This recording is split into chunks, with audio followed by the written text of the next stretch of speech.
Friday Night Blitz is sponsored by Fairway Meat and Grocery.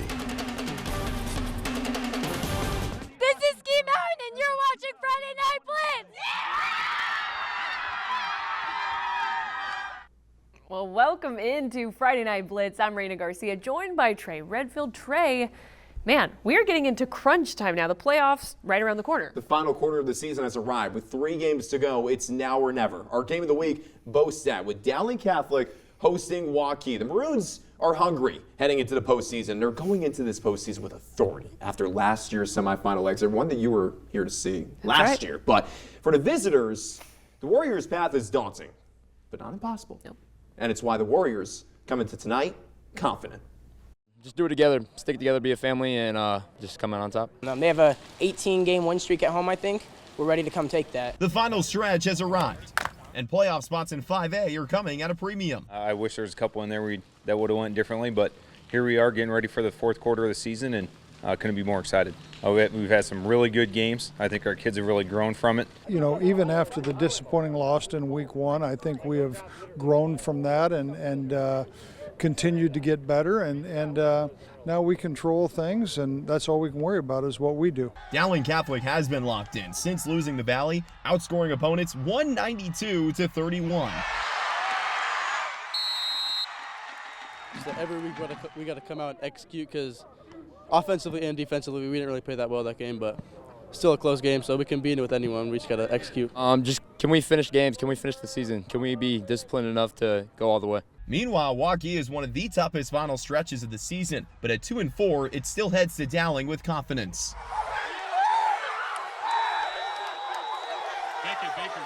You know, we might have lost a couple games, but I think in the long run it's building us. Just want to go out there, prove what we're really about, prove that we have one of the hardest schedules in the 5A class, and just ready to take it. So that's why I think it's going to be tough, but I think it's a blessing that these last 3 games are not going to be easy. Yeah.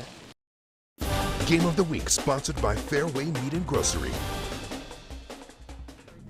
The Warriors got to have it, and the Maroons got to keep it rolling. That Dowling Catholic did right from the jump. Its top rusher, Ian Middleton, he knew who was here. Ground game turned up to 11. The senior with over 600 carries and 7 touchdowns before tonight. Middleton had 2 touchdowns in the first quarter. DC posting a 14-0 lead after 1. Warriors were answering on defense. Vincent Johnson had 2 sacks in the first half, one of them right in front of you. The rest of his defense showing up on yet another 4th down stop. You saw one at DCG a couple weeks back. You're seeing one tonight against Dowling Catholic. Defense stops Middleton on 4th and 1 late in the half, but the Maroons, they answered defensively as well. Ryan Bobo with a sack on his end. He was fun to talk to, fun to watch tonight. They keep it rolling, Dowling Catholic. 14-0 at the break. It goes on to win 30-14. Well, the Waukee Northwest Wolves were looking to stay perfect tonight against Southeast Polk. The Rams trying to maintain their momentum of a 2-game win streak. We'll send it out to Dave Bingham with the highlights. In 2021, 5A football started. Did a documentary on Southeast Polk, and they won their first state championship. They've won one ever since, 4 in a row. Tonight, Waukee Northwest comes to town. They're unbeaten. They're ranked number 1. Let's take a look at this one. Head coach Corey Kopatich getting his Wolves ready for this one. Beautiful night. Great atmosphere at Southeast Polk. The Wolves ready for action. But right away, the Rams get it going with their sophomore quarterback, Boston Bailey. Finds Braden Lewis a big first down, but the Wolves defense would hold after that. Then Waukee gets it going with their quarterback, Mac Heitland, having a great year. Finds Joey Vineyard here. This is a play they like. 20 yards, key pickup on the first drive for a first down. Then Heitland up top, 12 yards to Isaiah Oliver. Osho does the rest there. 7-zip Wolves early in the first quarter. Waukee Northwest defense playing well too. That's Captain Blake Ludwig. Right place, right time. Stop Polk from scoring. Get the ball back. Second quarter now, Heitland to the air. Finds Jordan Green. Nice spin move here. Drags tacklers down to the 8-yard line. 3 plays later, little pitch to Ryan Woodruff. He takes it in from here. The senior gets in the end zone. 17-zip, Waukee Northwest at the half. So 21 straight points in the second half made it 38-zip. Wolves. Southeast Polk adds a late touchdown. 38-7, your final here from Southeast Polk. Boy, a big one for the Wolves. We'll show you all those extended highlights on our Dome Dynasty social media, but that's going to do it. Back to you guys in the studio. Let's keep this 5A train rolling. Johnson at home tonight, Dragons hosting Sioux City East. The Raiders struck first up 7-0. Solis Downing's 37-yard field goal got the Dragons on the board. Johnson trails 7-3. Dragons would get the offense going later in the first half. Trevin Helmick, 25 yards on the run to Cannon Reinders. That's how you take the lead. Johnson goes ahead 10-7. How about a tip drill for you? Johnson had that as well. Tino Day in the right place at the right time. Day goes for 9 yards. And on the next play, Helming was reaping the benefits. 11 yards to Jaden Hauser for a touchdown. Right before the half ends, Johnson goes up 10 at the break. It would not be the case once this went final. Johnson falls 21-17 tonight.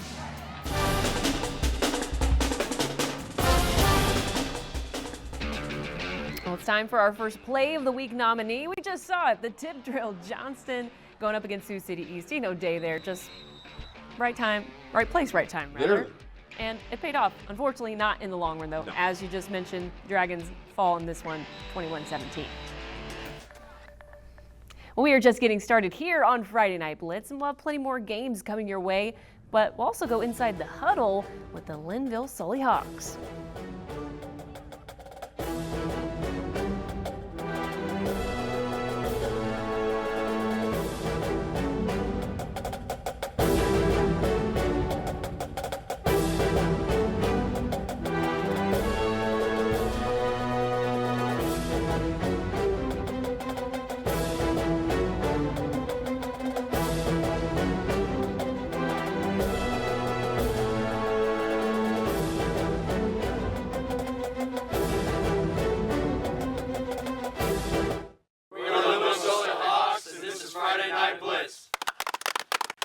Inside the Huddle, sponsored by Des Moines Orthopedic Surgeons.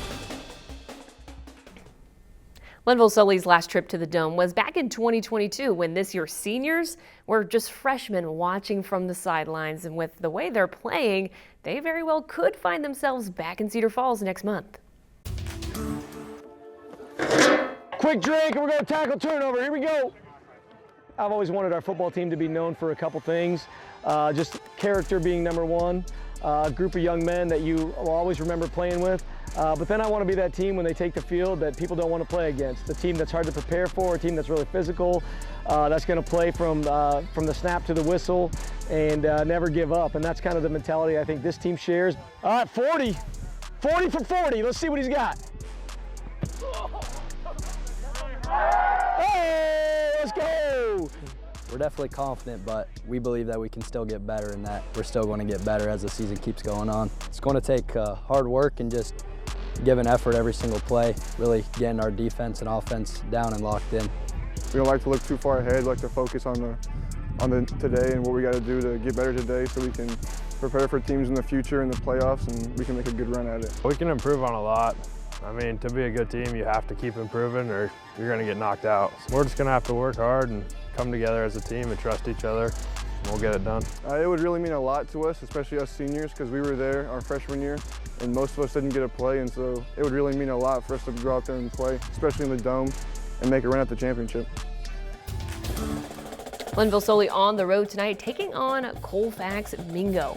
We'll join this one late in the first quarter. Hawks up 27. Tiger Hawks back to plan, but the snap goes over the head of Camden Cunningham. The Hawks swarm him, and Gavin Fisk comes up with it for a touchdown. 2-point conversion extends the lead to 35.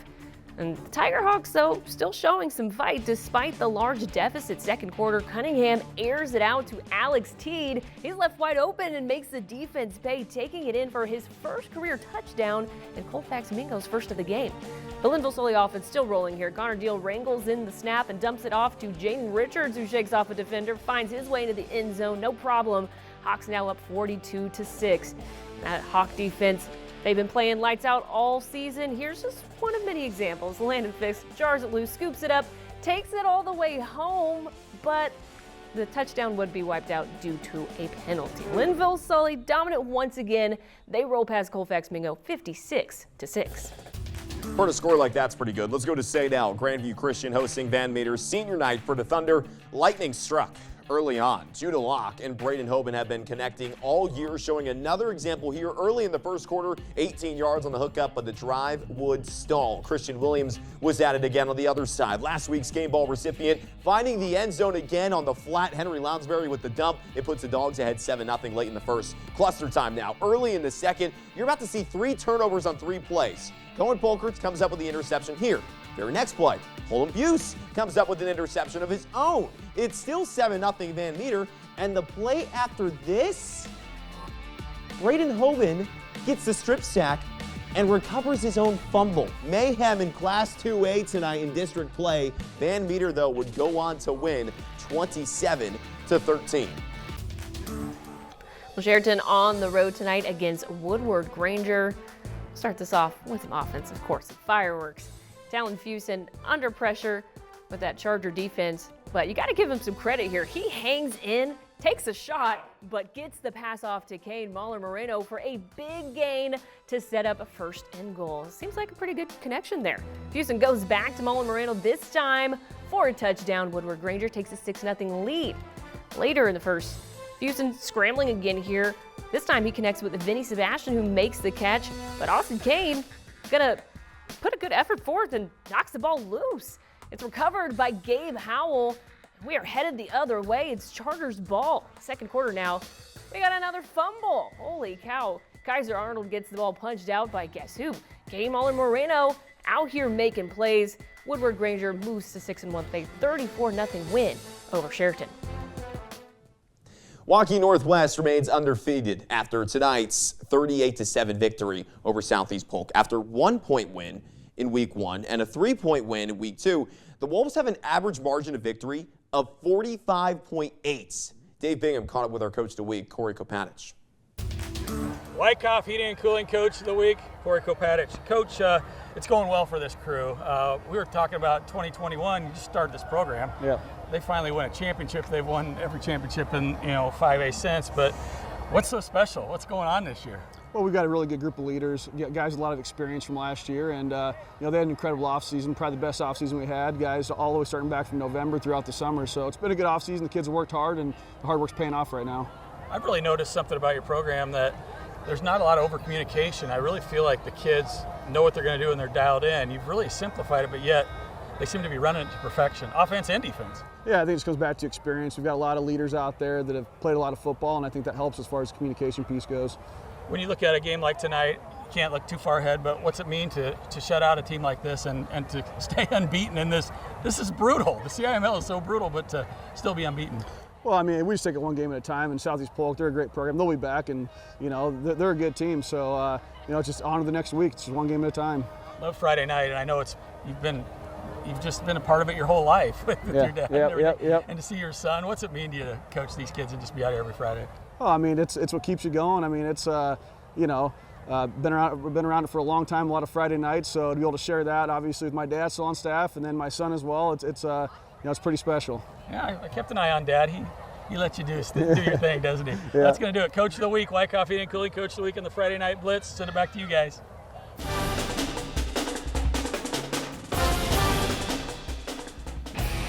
Let's go to our second play of the week. Another tip drill, but a diving catch to finish it.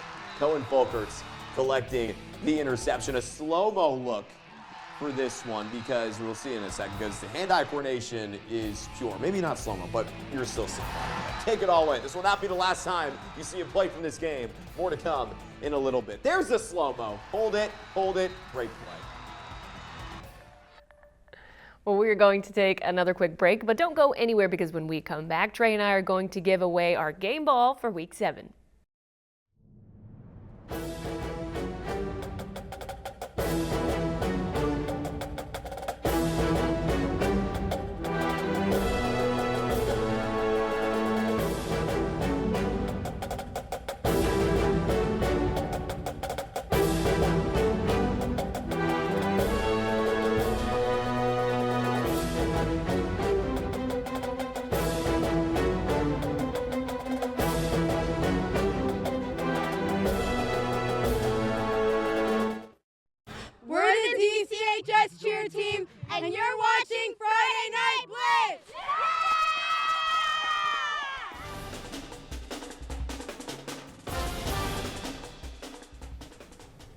All right, our final play of the week nominee, another turnover, this time a strip sack from Braden Hoban. The South Dakota State commit forced the sack, forced the fumble, and recovered it. Triple crown.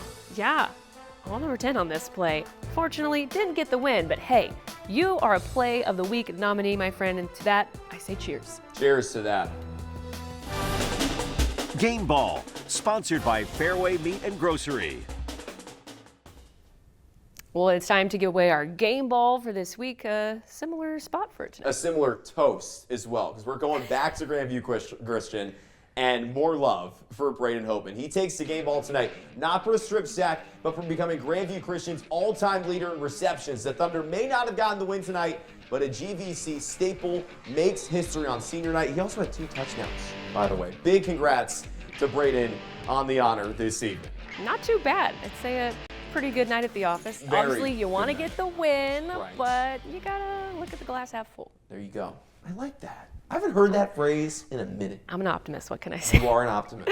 All right, well, we are heading down the home stretch here on Friday Night Blitz, and after the break, we'll reveal the play of the week winner for week 7.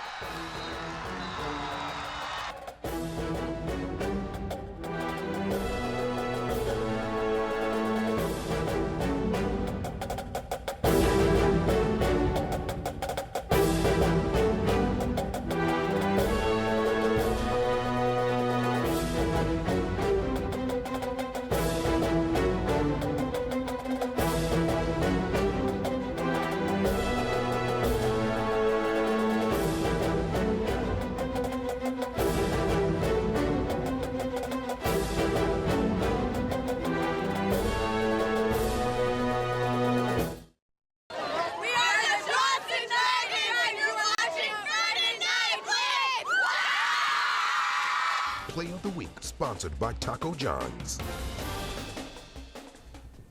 All right, it's the moment you've all been waiting for. Everybody, lock in. Or maybe just us. I don't know. I don't know. You better be waiting for it at home. Yeah, well, would you like to do the honors? I would be happy to. Our winner for our play of the week comes from the top of the show. Little tip drill. Johnson's Tino Day, the king of it. The receiver, right place, right time.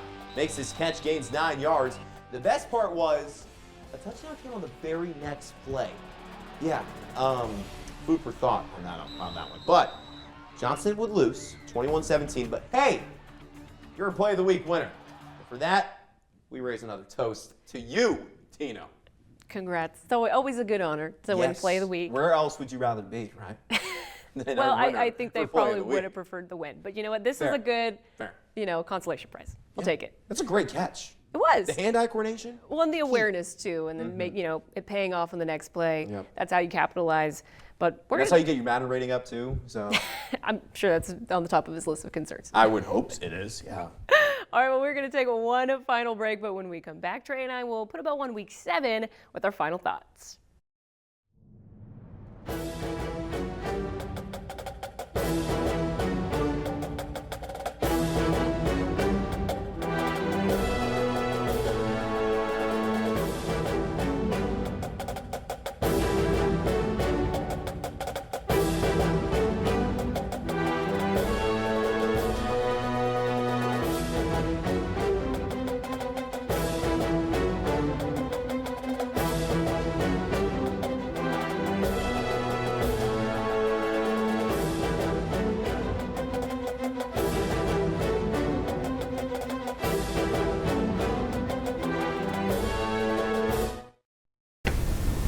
All right, week 7 was a good one. Great one. As we mentioned at the top of the show, we are in do or die mode. A lot of these teams, smaller classes, obviously, they're a little bit ahead in terms of they got one more game, then it's postseason. Larger classes, still a little bit of room to work, but every game counts at this point. Every game counts, and you go across the classes. Unfortunately, some teams did die tonight. Maybe Waukee could be it for the Warriors, but on the other hand, Dowling Catholic continues to roll the way it has this season. They were my pick in 5A to win the state championship this season. They proved why we're out the bat. Ian Middleton is so fun to watch in the backfield. Yeah, I mean, they're like a well-oiled machine right now. Bingo. The most dangerous type of team to play. Another team that is a well-oiled machine, Waukee Northwest. I mean, Southeast Polk is not an easy team to beat, No. first of all, but to beat pretty handily, that's very hard to do. That's called a statement win right there. We talked about it just a couple of segments back. The average margin of victory for Waukee Northwest after those 2 wins against Ankeny and Valley, 45.8 points per game. You want to talk about a team that's been locked in right from the jump? It's the Waukee Northwest Wolves that will probably see Dowling in the championship in 5A. Yeah, and when I talked to them last week, they were telling me, they feel so confident because they knew they had all the pieces. Right. It was just about putting them all together. This feels like the year they really can go all the way, and I'm loving the confidence because it's earned. Confidence is key. Self-confidence. Fuego. Thank you for a motivational speak. Well, on that note, that's going to do it for us here on Friday Night Blitz. Thank you so much for joining us. We'll see you right back here next week.